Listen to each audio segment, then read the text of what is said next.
आज की वीडियो हमारी ये एक यूनिक सेकुलेंट पौधे यानी पोनीटेल पाम पर है। इस प्लांट का बोटेनिकल नेम ब्यूकार्निया रिकरवाटा है। ये प्लांट आमतौर पर मेक्सिको के कुछ इलाकों में आम पाया जाता है और इस प्लांट को एक ही गमले में कई सालों तक ग्रो किया जा सकता है। गमलों में ये प्लांट्स 6 से 8 फीट बुलंदी तक बढ़ सकते हैं और इनका फैलाव 3 से 5 फीट तक होता है। आज की वीडियो में हम इस प्लांट को गमलों में उगाने के बारे में बहुत डिटेल से जानेंगे। सो फ्रेंड्स, वीडियो कंप्लीट ज़रूर देखिएगा। अस्सलाम वालेकुम व्यूअर्स, मेरा नाम मोहम्मद आमिर है और हमारे यूट्यूब चैनल का नाम टेरेस गार्डनिंग जोन है। फ्रेंड्स, सैकुलेंट पौधे ऐसे पौधे होते हैं जो पानी को अपने अंदर स्टोर रख सकते हैं, इसलिए पोनीटेल पाम भी एक सैकुलेंट प्लांट है, लेकिन ज़्यादातर लोग इसे पाम और दरख्त ही समझते हैं। इन पौधों में एक सीधा बल्बस नुमा तना होता है जिसे कॉर्डेक्स कहते हैं, जो पानी को अपने अंदर स्टोर रखता है। इसके ऊपर लंबे बालनुमा तंग पत्तों का टफ्ट होता है जो पोनीटेल की तरह फैलता है, इसलिए इस पौधे को पोनीटेल पाम कहते हैं। पोनीटेल पाम को आमतौर पर बोटल पाम और हाथी के पाँव जैसे नामों से आम जाना जाता है। ये पौधे बहुत सख्त जान होते हैं जिन्हें बहुत कम केयर की ज़रूरत होती है। व्यूअर्स, पोनीटेल पाम या बोटल पाम को इजीली इंडोर भी ग्रो किया जा सकता है और आउटडोर भी। इंडोर ये प्लांट कम रोशनी और नॉर्मल रूम टेम्परेचर में भी ग्रो हो जाते हैं, लेकिन इंडोर इन्हें खिड़कियों के पास रोशनी वाली जगह में ग्रो करना चाहिए और पानी गमलों में मिट्टी खुश्क महसूस होने पर और कम मिकदार में देना चाहिए। इसके अलावा ये थोड़ा कोल्ड टेम्परेचर भी बर्दाश्त कर लेते हैं। इंडोर गमलों में ये प्लांट्स बहुत ही सुस्त ग्रो करते हैं, यानी एक साल में 2 से 5 इंच हाइट तक ही।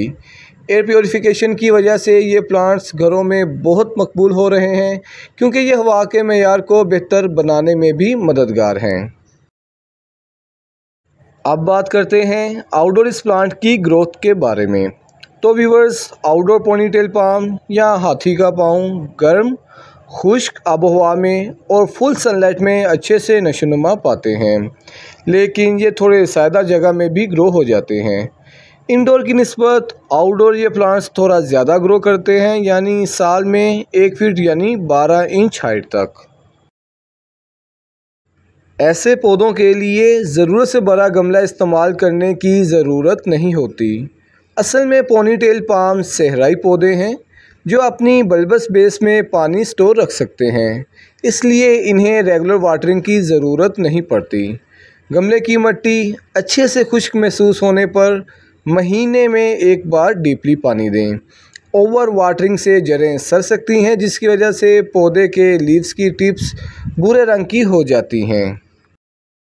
इस प्लांट को बोनसाई बनाने के लिए भी इस्तेमाल किया जाता है। पोनीटेल प्लांट्स पर फ्लावरिंग भी होती है, यानी इन पर क्रीमी सफ़ेद और गुलाबी रंगों में मेल फीमेल फूल आते हैं। मेल फ्लावर्स क्रीमी सफ़ेद होते हैं जबकि फ़ीमेल फ्लावर्स गुलाबी रंगों में होते हैं, लेकिन गमलों में ग्रो किए हुए पौधों पर फ्लावरिंग बहुत अरसे बाद होती है और इसके लिए आपको कई साल तक इंतज़ार करना पड़ सकता है, ख़ास तौर पर इंडोर पौधों के लिए। और फ्रेंड्स, ऐसे पौधों के लिए कम नाइट्रोजन और बैलेंस्ड खाद का इस्तेमाल करना चाहिए, जैसे NPK 312 या NPK 212। इसके अलावा कैक्टस और सैकुलेंट खादों का भी इस्तेमाल किया जा सकता है। गमलों में मौजूद तमाम पौधों को अच्छी निकासी वाली मिट्टी पसंद होती है। ऐसे पौधों के लिए सॉइल मिक्स में 40% गार्डन सॉइल, 30% रिवर सैंड और 30% परलाइट का मरकब इस्तेमाल करना चाहिए। सो फ्रेंड्स, उम्मीद करता हूँ आज की इन्फॉर्मेटिव वीडियो आपको ज़रूर पसंद आई होगी। हमारी हर वीडियो की तरह इस वीडियो की ट्रांसक्रिप्ट भी आपको नीचे डिस्क्रिप्शन बॉक्स में इजीली मिल जाएगी। और अगर आप हमारे चैनल पर नए हैं तो प्लीज़ हमारे चैनल को सब्सक्राइब ज़रूर कर लें और वीडियोस को ज़्यादा से ज़्यादा लाइक्स एंड शेयर भी ज़रूर करें। आपके सपोर्ट और मोहब्बतों का दिल से शुक्रिया। मिलते हैं इंशाल्लाह बहुत जल्द नेक्स्ट वीडियो में। बंदे को दें इजाज़त। खुदा हाफिज़।